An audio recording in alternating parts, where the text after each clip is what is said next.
पासवान ने कहा है कि एनडीए से हमको रिस्पेक्टिव नंबर ऑफ सीट से कम स्वीकार नहीं होगा। देखिए, अगर वो कहते हैं मीडिया में तो उचित नहीं है। हम लोग अनुशासित दल के लोग हैं और हमारा गठबंधन नरेंद्र मोदी जी और नीतीश कुमार के नेतृत्व में यहाँ चल रहा है, जो चमत्कारिक काम कर रहा है देश में भी और प्रदेश में भी। वैसे परिस्थिति में हम लोगों के स्तर से कोई ऐसे हरकत न होना चाहिए जिससे हमारे एनडीए के गठबंधन में कमजोरी नजर आवे।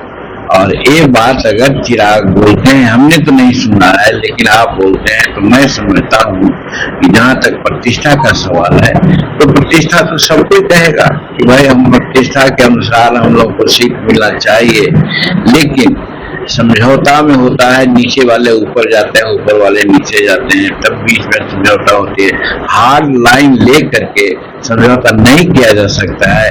इसलिए यदि वो बोलते हैं तो उनकी अपनी बात है, लेकिन मैं एक बड़ा अभिभावक के नाते हम जरूर सजेस्ट करना चाहेंगे एनडीए के सभी पार्टनर को कि सीट के लिए रीजनेस नहीं शो करें, जिताऊ सीट दें और तब अच्छा होगा। और जहां तक चिराग का सवाल है, हमको कल एक बात मालूम हुई है, वो बहुत दुखदाई बात है कि हमारे ये जो सिकंदरा कंस्टिट्यूंसी है वहाँ हमारा प्रफुल्ल कुमार मांझी वर्तमान विधायक हैं और वहाँ पर सुनते हैं कि गाजा बाजा फलना चिन्ना लेकर के लोजपा के लोग वहाँ पर घूम रहे हैं कि ये सीट हमारी हो गई। हम कहना चाहते हैं ये सिकंदरा जब सीट हमारी है तो फिर दूसरे का दावा देने का कौन उचित है, एक। और दूसरी बात मैं कहता हूँ कि प्रफुल्ल मांझी एक गरीब घर के आदमी, झोपड़ी के रहने वाले थे, जिनको हम लोगों ने सीट दिया, जीते, और उन्होंने चरित्र दिखलाया।